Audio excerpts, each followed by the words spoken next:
semua, ini kita lanjut ya. Maaf tadi yang belum sempat ikut gabung, silakan gabung lagi ya.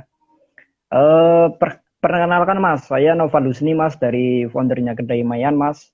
Ingin kira-kira membincangkan ya, salam sebelumnya salam Hari Pahlawan dulu Mas, salam damai dulu Mas ya. Ya, siap.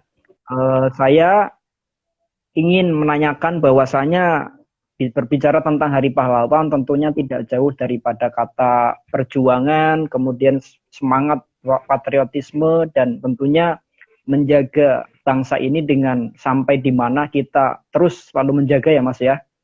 Jadi pada intinya ketika kita berbicara antara perjuangan, menjaga bangsa, tentu tidak jauh dari kata pemuda, Mas.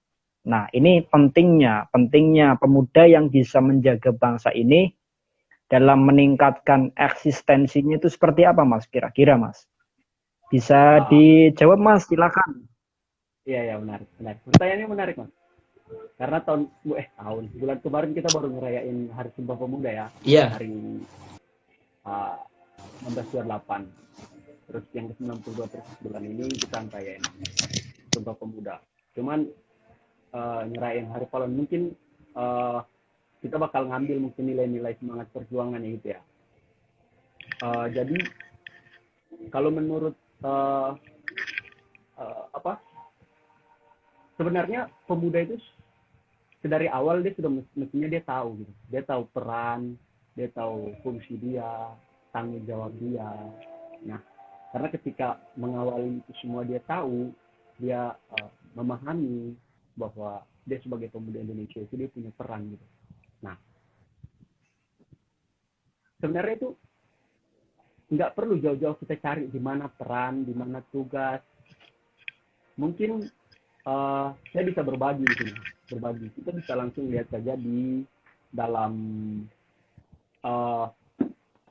jadi itu dia punya peran. Mereka tuh punya peran.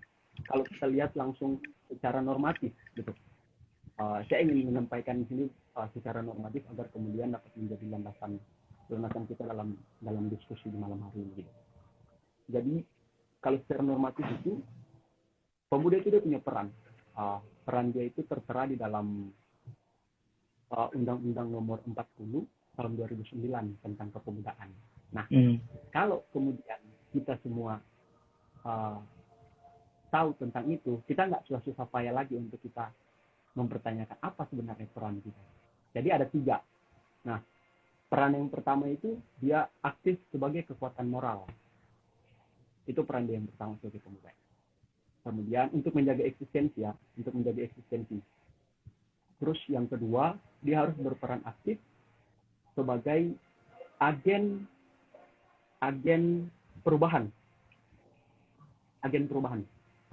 bangsa dalam aspek pembangunan bangsa. Dan kemudian yang terakhir, yang ketiga, dia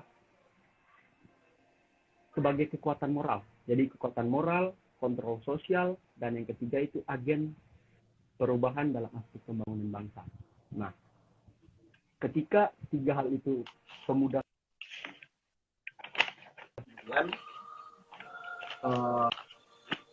dia harus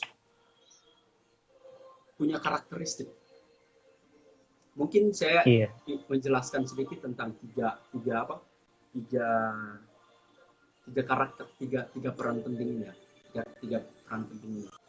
3 peran penting ini yang pertama itu kita lihat dulu terkait peran dia dalam kekuatan moral itu seperti apa sih. Nah, jadi peran pemuda harus aktif dalam aspek kekuatan moral itu harus diwujudkan dengan cara-cara seperti menumbuh kembangkan aspek etika dan moralitas dalam bertindak pada setiap dimensi kehidupan kepemudaan. Gitu. Yang kedua, dia memperkuat iman dan takwa serta ketahanan mental spiritual. Dan yang berikut adalah meningkatkan kesadaran hukum. Nah, yang ketiga ini nih yang kadang kita bisa lihat jelas kalau masih banyak pemuda-pemuda, anak-anak muda yang banyak yang kesadaran akan hukumnya itu kurang.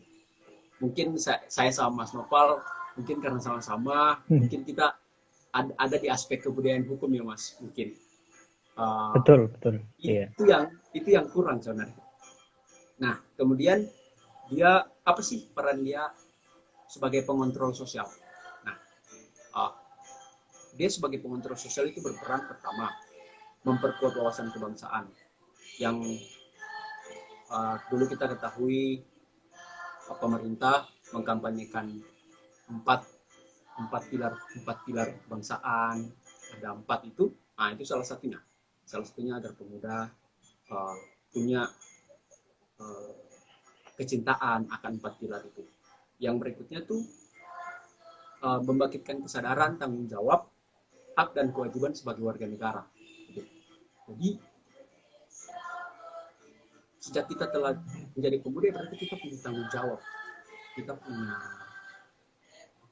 hak juga sebagai seorang pemuda dan sebagai seorang warga negara. Tanggung jawab kita banyak, nanti mungkin akan saya jelaskan lagi tanggung jawabnya seperti apa nanti juga. Terus yang ketiga itu dia membangkitkan sikap kritis terhadap lingkungan dan penegakan hukum. Nah, contohnya kayak kemarin kita lihat kan, kita lihat anak-anak muda, mahasiswa terutama, itu mereka demonstrasi menyampaikan pendapat terkait dengan Omnibus Law atau pada tahun lalu yang rame-rame. Nah, itu salah satu bentuk daripada peran dia untuk menjaga eksistensi dalam perannya aktif sebagai pengontrol sosial. Nah, yang berikutnya yaitu dia meningkatkan partisipasi dan dalam perumusan kebijakan publik. Nah, mungkin di poin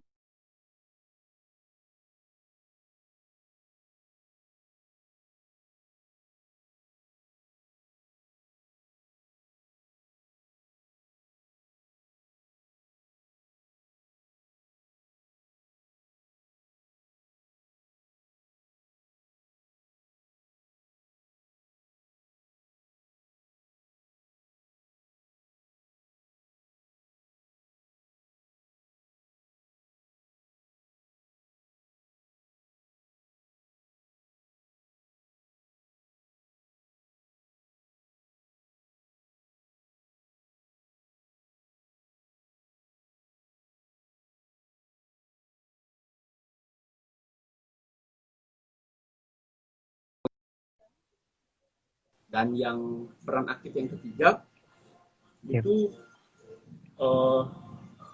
sebagai agen perubahan dalam pembangunan bangsa. Nah, ketika pemuda itu dia tidak mau mengambil peran kedua ini, ketika dia kemudian tidak mau mengambil peran pertama sebagai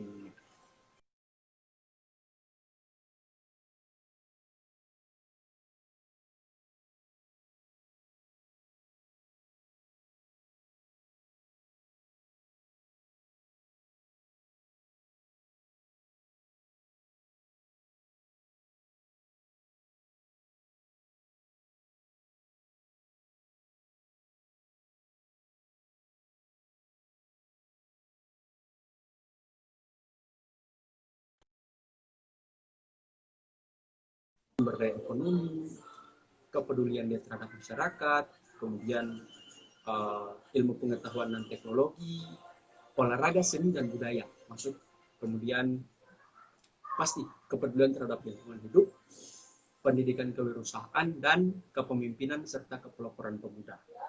Mungkin di awal ini terkait dengan untuk menjaga eksistensi, saya angkat 3 garis besar ini karena menurut saya itu hal penting yang mungkin selama ini jarang diketahui oleh teman-teman kita pemuda, agar mereka bisa tahu mereka itu berperan sebagai kekuatan moral, pengontrol sosial, dan agen perubahan dalam pembangunan bangsa. Ini 3 itu. Wah, luar biasa ya Mas ya. Intinya tidak terlepas daripada tadi ya, moral ya. Moral, kemudian yang intinya kita bersama ketahui inilah kira-kira mengarah ke sini, zaman semakin berkembang, tentu tidak jauh dari kata digital, Mas. Seperti itu, Mas. Bisa didengar jelas ya, Mas ya? Mas Ian, bisa didengar jelas ya?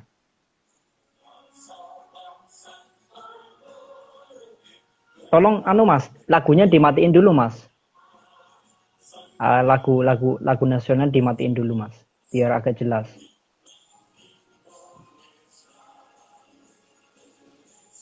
Halo Mas. Halo, iya, dimatiin dulu lagu nasional, dimatiin dulu biar ini teman-teman juga jelas dengernya.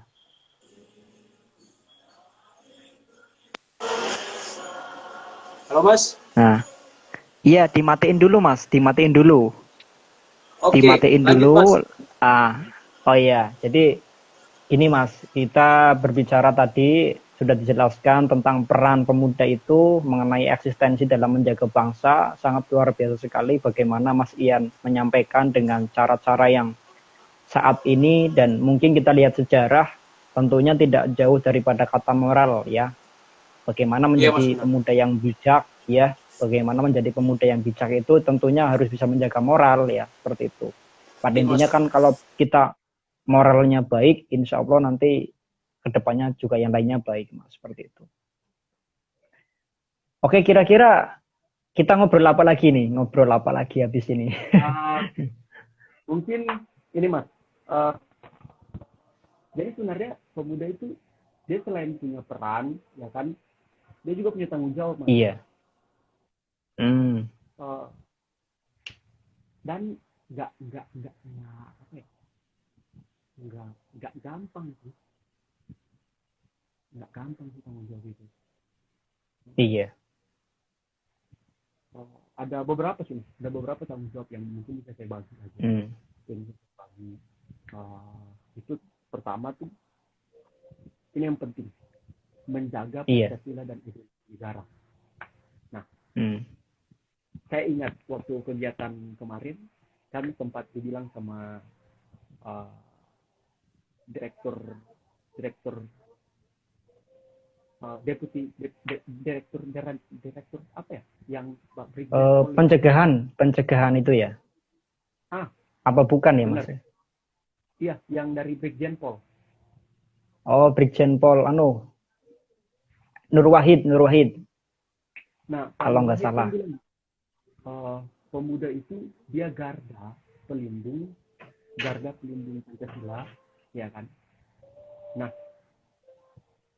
bayangkan aja Mas, kalau pemuda itu kemudian dia nggak mau mengorbankan diri dia untuk ibaratnya mengorbankan diri, beda ya konteksnya, kayak dulu waktu zaman 10 November 45 sama 10 November yang sekarang gitu. Dia mau mengorbankan dirinya dia untuk kemudian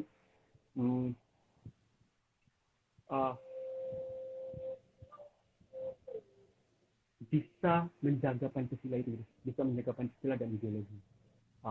Kita tahu founding fathers udah ngasih satu warisan gitu, warisan yang nggak semua orang punya di dunia gitu, cuma Indonesia punya gitu, Pancasila. Dan iya, dari Pancasila itu kalau misalnya kita nggak mampu menjaga, kita pemuda nggak mampu menjaga,